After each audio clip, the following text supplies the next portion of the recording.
Normally I keep things light on this channel, like talking about the next dumb drama Logan Paul's into, but you might have also noticed that the world is kind of struggling. There was 40,000 layoffs at Google, Microsoft, and Amazon. There is speculation that a recession is coming, and although I'm no expert on those things, I am somewhat of an expert on esports, and I can tell you this, esports is dying. I mean, they are struggling just as much as the rest of the world, maybe even more so. There was 30 layoffs at 100 Thieves. Riot is expected to have some layoffs. The entirety of the Overwatch League is losing so much money, they've entered collective bargaining with Blizzard. And also FaZe, who's like the prodigy of esports. They're supposed to be cool. According to high schoolers who went public 5 months ago with a valuation of $750 million, they're at risk of being delisted from the stock market because their stock price is so low. Nobody wants to buy it. Why is this all happening? Well, I think I've said it enough over the past year, but esports is not a good business to be in. It's kind of like a bubble, all right? Everybody is propped up by cryptocurrencies and venture capitalist groups, and those are all kind of going away. So who's left to pay the bill? Well, it's not the companies themselves. Most esports companies have not made a successful business strategy to actually make money. There are some, but they're few and far between, which is why this video is actually about a huge announcement.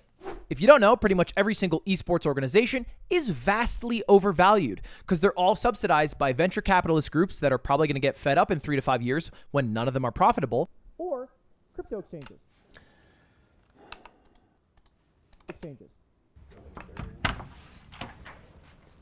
What the fuck, man?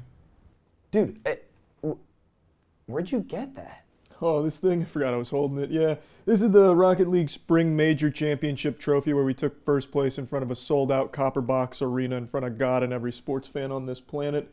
That's the Moist Esports way. Obviously, I'm talking about what you're wearing. Oh, you're talking about the CEO Championship belt where we took first place in the Smash Major back in October of 2021. How do you keep doing that? Oh, winning? Yeah, hard work, perseverance, life, liberty, pursuit of dubs, the whole nine. Just champions over here. Okay, I get it. Moist is super successful. You don't have any crypto sponsors, but don't you have to burn a lot of money to win that much? Didn't Susan give you a lot of money to burn? So you just burn the money like this? Just like that, that's looking good. This is fun. It gets addicting, I'll tell you what. I could get used to this.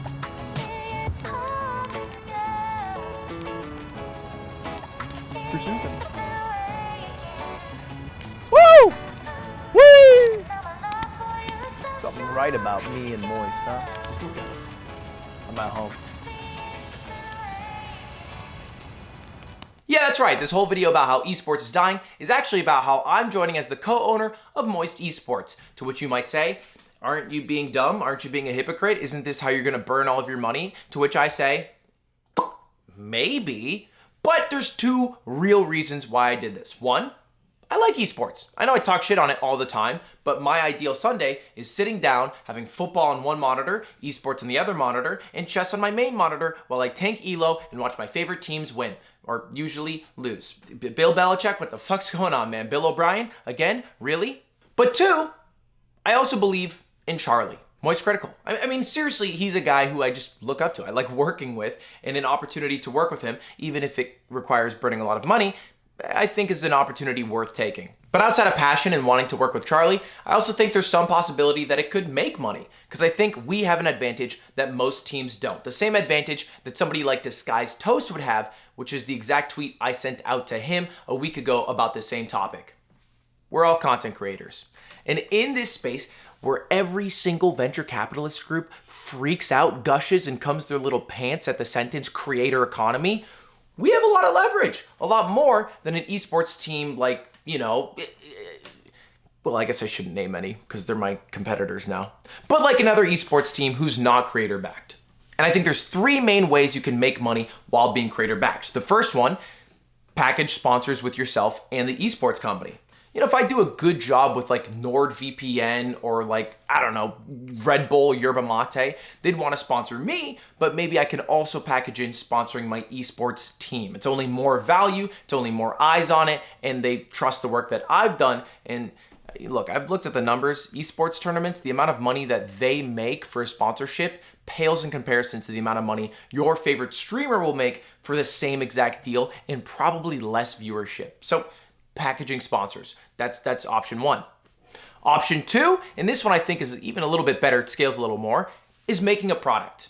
I've made swipe bidets, for example, but like if every single Rocket League player had to use my bidets, okay, this is getting kind of weird, well, it would make the product bigger. It'd be like a marketing tool for it. I think better examples would be like Starforge PC with OTK. Now, they've been through some other shit that makes Starforge not so successful, but you get the picture, you know? You can really imagine things like Prime and Feastables being multi-billion-dollar companies in the next 5 years. So why couldn't the same thing happen if a creator made a product and then used their esports team as the vehicle to market it rather than marketing a HyperX headset? No offense, HyperX. I love the headsets. I'm just saying I don't own HyperX, so it doesn't have as much upside. And then option 3 is getting a really fucking good team and selling it.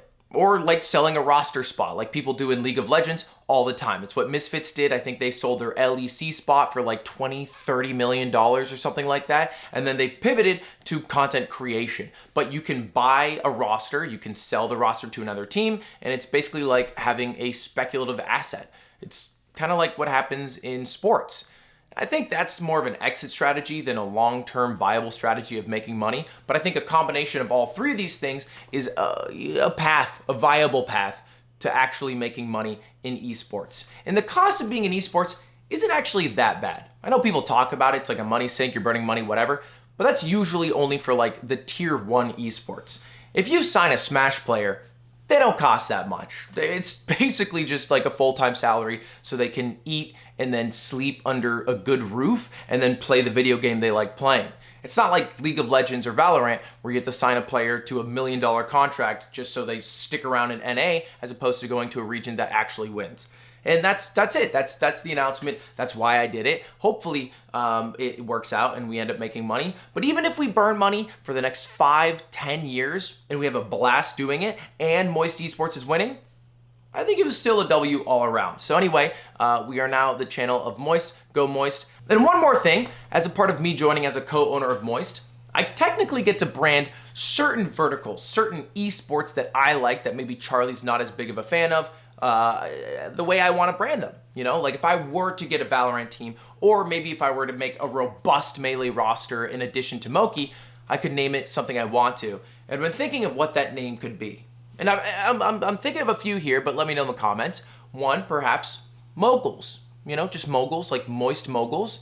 And then another one that Slime and Gunthers keeps telling me to do would be Goats. As in Goats Esports. Goats Esports. Let me know what you think below. I don't know, I feel like that one could have some problems, but we'll figure it out either way. Thank you for watching till the end. And by the way, if you haven't figured out, I'm staying at my mom's place right now. Have to save some money if I'm gonna burn it on esports. And subscribe to the channel. All right, see you later. Goodbye. Back to normal setup next time. If we make enough on this esports venture. Oh shit.